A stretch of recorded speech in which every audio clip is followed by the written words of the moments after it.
Hi hello welcome back to my channel. இன்றைக்கி நம்ம பார்க்க போகிற ஒரு ரெசிபி என்னென்னு பார்த்தீங்கன்னா, ஒரு சூப்பரான லஞ்ச் பாக்ஸ் ரெசிபி தான் பாலக் கிச்சடி. வாங்க இதை எப்படி செய்கிறதுன்னு பார்க்கலாம். குக்கரில் நான் 2 கை அளவுக்கு பாசிப்பருப்பை கழுவிட்டு, நான் ஆல்ரெடி ரைஸ் இருந்துச்சு. நான் வீடியோ பார்த்த வரைக்கும் ரைஸும் தாலும் ஊற வச்சுட்டு செய்கிறாங்க. என்கிட்ட ரைஸ் இருந்ததால் நான் அதே போட்டுட்டு 2த்தையும் ஊற வச்சுட்டு தண்ணியில் கொஞ்சோண்டு மஞ்சத்தூளை போட்டுட்டு தேவையான அளவுக்கு அந்த ரைஸும் பருப்பும் மூழ்கிற அளவுக்கு தண்ணி ஊற்றிக்கோங்க. நல்லா குழையணும், அப்போ தான் இந்த ரைஸ் சூப்பராக இருக்கும். இந்த மாதிரி நல்லா சமாவில் ஊற்றிட்டு கொஞ்சம் நல்லா ரெண்டுமே மூழ்கிற அளவுக்கு தண்ணியை ஊற்றிட்டு 1 ஸ்பூன் மஞ்சள்தூள் போட்டுட்டு நல்லா மிக்ஸ் கொடுத்துக்கோங்க. என்னோடய ரைஸ் கட்டி கட்டியாக இருக்கிறதால நான் எல்லாமே எல்லாத்தையும் தனித்தனியாக பிரித்து விட்டுட்டு ஃபுல்லாக கட்டியே இல்லாமல் நல்லா மிக்ஸ் பண்ணி விட்டுக்கணும். இந்த மாதிரி மிக்ஸ் பண்ணி விட்டுக்கோங்க. நீங்கள் டேரெக்டாக ரைஸும் இந்த பருப்பையும் ஊற வச்சு கூட நம்ம விசில் அடிச்சுக்கலாம். இந்த மாதிரி நல்லா கிளறி விட்டுட்டு இன்னும் கொஞ்சம் நான் தண்ணி ஊற்றிக்கிறேன். ஏன்னா எனக்கு ரைஸும் பருப்பும் ரெண்டும் வேகணும் அப்படின்றதுக்காக இன்னும் கொஞ்சம் அரை டம்ளர் தண்ணி ஊற்றிட்டு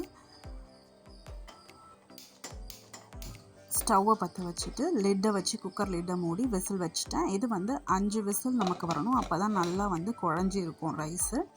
இந்த 5 விசில் வச்சுட்டு பக்கத்தில் பார்த்திங்கன்னா நான் பாலக்கீரை 2 கைப்பிடி பாலக்கீரை, இது ஒரு 2-3 பேர் சாப்பிட்லாம். நான் செய்கிற குவான்டிட்டி 1 கிளாஸ் ரைஸ் வச்சுக்கோங்க.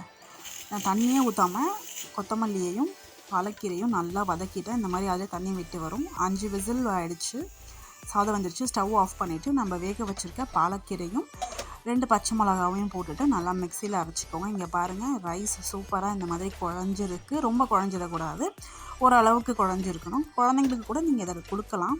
இந்த சாப்பிட ஸ்டார்ட் பண்ண குழந்தைங்களுக்கு கூட இந்த மாதிரி பண்ணி கொடுக்கலாம். அவ்வளோ சூப்பராக இருந்துச்சு. நல்லா சாஃப்டாக குழன்னு ஸ்மூதி மாதிரி ரைஸ் வந்துடுச்சு. அதுக்கப்புறம் கடாயில் நம்ம எண்ணெய் ஊற்றிட்டு ஜீரகம், அதுக்கப்புறம் பூண்டு தட்டி போட்டுட்டு காஞ்ச மிளகாய் ஒரு 2 கிள்ளி போட்டுக்கோங்க. ஒரு மீடியம் சைஸ் வெங்காயம், ஒரு மீடியம் சைஸ் தக்காளி எல்லாத்தையுமே சின்ன சின்னதாக கட் பண்ணிக்கோங்க. வெங்காயம் வேகிறதுக்கு உப்பு போட்டு நல்லா கிளறி விட்டுக்கோங்க. தக்காளியும் போட்டு வெங்காயம் நல்லா வதங்கினதுக்கப்புறம் தக்காளியும் போட்டு நல்லா மிக்ஸ் பண்ணிக்கோங்க. அதுக்கப்புறம் கொஞ்சமாக காரத்துக்கு, ஏன்னா நம்ம பச்சை மிளகா ஆல்ரெடி அந்த க்ரீமில் நம்ம அரைச்சி வச்சுருக்க மிக்சியில் அந்த பேஸ்ட்லேயும் நம்ம 2 பச்சை மிளகா போட்டிருக்கோம். ஸோ அதனால் அரை ஸ்பூன் வெறும் மிளகாத்தூள் போட்டுக்கோங்க. அதுக்கப்புறம் நம்ம அரைச்சி வச்சுருக்கேன் இந்த பேஸ்ட், பாலக்கீரை, கொத்தமல்லி, பச்சை மிளகா, இது எல்லாத்தையுமே ஸ்மூத்தாக அரைச்சி நல்லா மிக்ஸ் கொடுங்க. இந்த மாதிரி திக்காக பபிள்ஸ் விட்டதுக்கப்புறம் நம்ம ஆல்ரெடி வேக வச்சுருக்கேன் இந்த அரிசியை பருப்பு 2த்தையுமே இந்த பாலக் பேஸ்ட்டில் போட்டு நல்லா மிக்ஸ் பண்ணி விடுங்க. நான் கிளறும் போது பாருங்கள், அந்த எல்லோ அண்ட் க்ரீன் ரெண்டும் மிக்ஸ் ஆகும்போது சூப்பரான ஒரு கலர் வருது பாருங்கள். இந்த கீரை நம்ம சாப்பிட்ற வரைக்குமே இதே கலர் க்ரீன் கலரில் தாங்க மெயின்டைன் ஆகும். அவ்வளோ ரொம்ப நல்லது இந்த பாலக்கீரை, குழந்தைங்களுக்கும் சரி நமக்கும் சரி. இந்த வெயில் காலத்துக்கு நம்ம இந்த மாதிரி நிறைய கீரை எடுத்துக்கிட்டோம்னா உடம்புக்கு ரொம்ப குளிர்ச்சி. அதுக்கப்புறம் இந்த ரைஸுக்கு டேஸ்ட் கொடுக்கறது பார்த்திங்கன்னா, கடைசியாக நம்ம தாளித்து கொட்டுற இந்த தாளிப்பு தாங்க. இது நெய்யில் தான் கொடுக்கணும், அப்போ தான் நல்ல டேஸ்ட் இன்னும் சூப்பராக இருக்கும்.